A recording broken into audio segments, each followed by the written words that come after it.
afternoon. Welcome to Jim Munley's World of Weather. Clicked on to the long-range weather forecast discussion for September 21st through October 5th.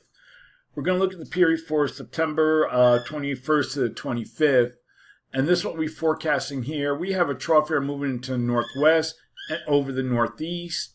A little bit of a split flow here with an upper low in the plains. Now, talking about this system, we have this trough from Alaska stretching in here. Then we have a trough that will move into the northwest and into the plains. Now this will happen on Sunday. It enters the northwest on Sunday, and this will amplify into the plains on Monday, closing off to a deep upper low Tuesday across the central plains. A trough and an upper level low will linger off the California coast, closing off by Sunday. A strong ridge over the southwest is expected through midweek, and this will produce a heat wave, persisting troughing in the central U.S.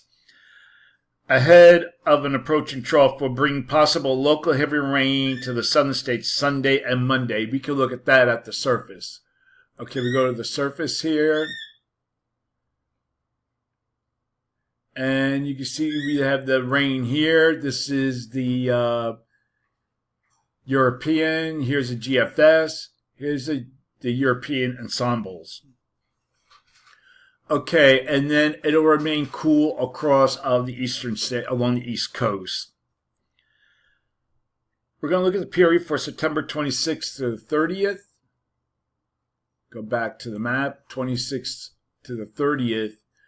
And what we have here is troughing here in the west, zone of flow almost, nearly zone of flow with above normal heights across much of the country. So the model's a good agreement. So for this forecast period, I'm calling for little changes in temperature anomalies, or what we've been calling for all week, generally above normal temperatures for the country. Anomalies near 8 degrees above normal, mainly in parts of the plains. And for precipitation, calling for above normal precipitation here. And for this region, probability of occurrence near 35%. Below normal precipitation here. And for this region, probability of occurrence 35%. We're going to look at the period for October 1st to the 5th.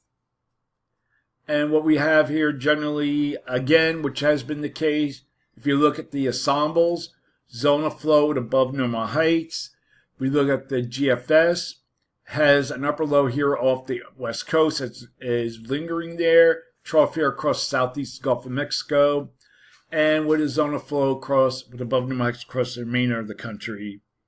So the model's a good agreement. So for this well, they're not. I just explained the differences. For this forecast period, I am calling for above normal temperatures for this region, and anomalies could be 8 degrees or more above normal, mainly across the northern plains. And for precipitation, calling for above normal precipitation here, probability of occurrence 35%. Below normal precipitation here, probability of occurrence 35%. And just a note, I just want to make a note here because I'm still hearing a lot about this. Hold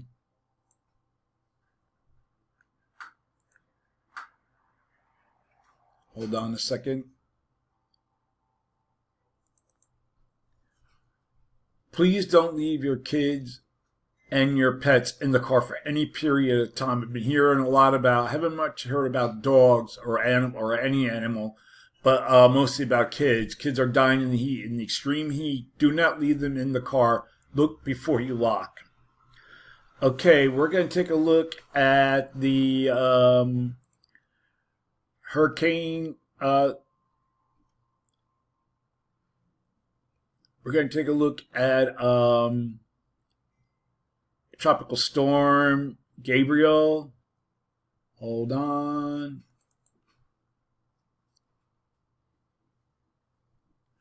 And this is the latest advisory as of 11 a.m. sometime today. And it is located at 20.3 north, 51.7 west. Maximum sustained winds remain near 50 miles an hour. It hasn't changed much since yesterday. Movement is towards the west-northwest at 5. Okay, so we can take a look at some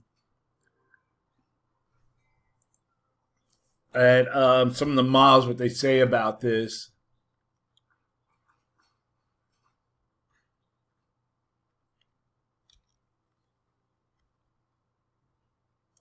Let me see where that is.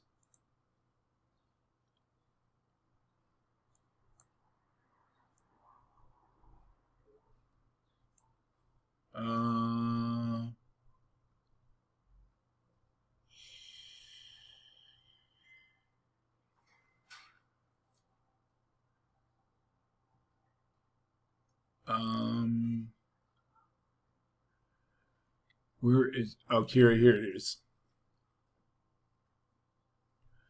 Okay, we're looking at the National Hurricane Viewer here, National Hurricane Center, and we're going to look at the guidance.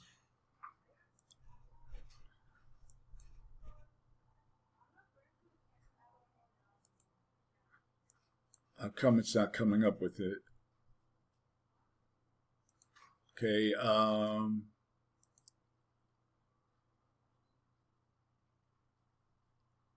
okay, view tracks. And now I want to get guidance. Okay, it's not coming up with it. We'll look at it in another way. Okay, here is a satellite loop of it. And if you get right here, here's where the center is. Right here, you can see the swirl. And most convection is here. It's mostly just a low-level swirl. And not much change is expected in the next 2 days. Either it holds on to its intensity with not much strengthening, or it weakens and it doesn't develop until it gets into a more favorable area. It's ingesting dry air, and it's also in a hostile environment. A lot of shear going on, vertical shear. All right, so we'll look at the models here. This is what I'm going to show you here. This is where I had another, it was going to show on the hurricane viewer, but all the models curve it out to the northwest as being steered along with an upper ridge here in the central Atlantic. So troughing near the east coast should cause it to veer offshore.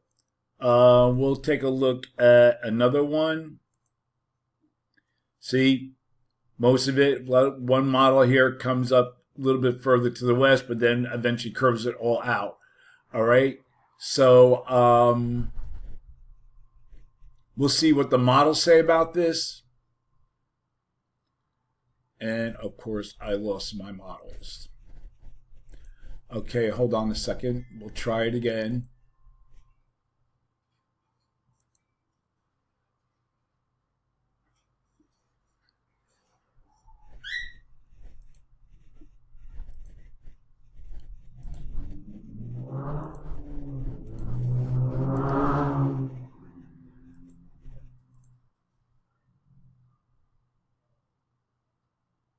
This is wrong.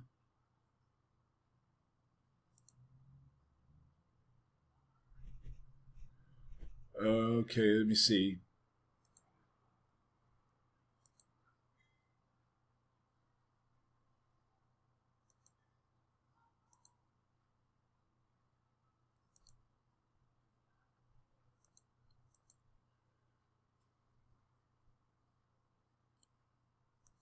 What is going on?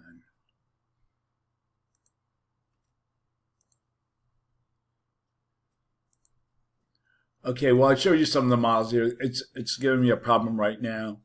I don't know what is going on, so we'll just close this. And we'll take a look. And we have another wave coming over here over the eastern Atlantic. And this will be another system to watch in the meantime. So just to review, With Gabriel, it is located 20.3 north, 51.7 west. Maximum sustained winds are 50 miles an hour. Movement is towards the west-northwest at 15. That is it for today, and have a good day. And thanks for coming to Jim Munley's World of Weather.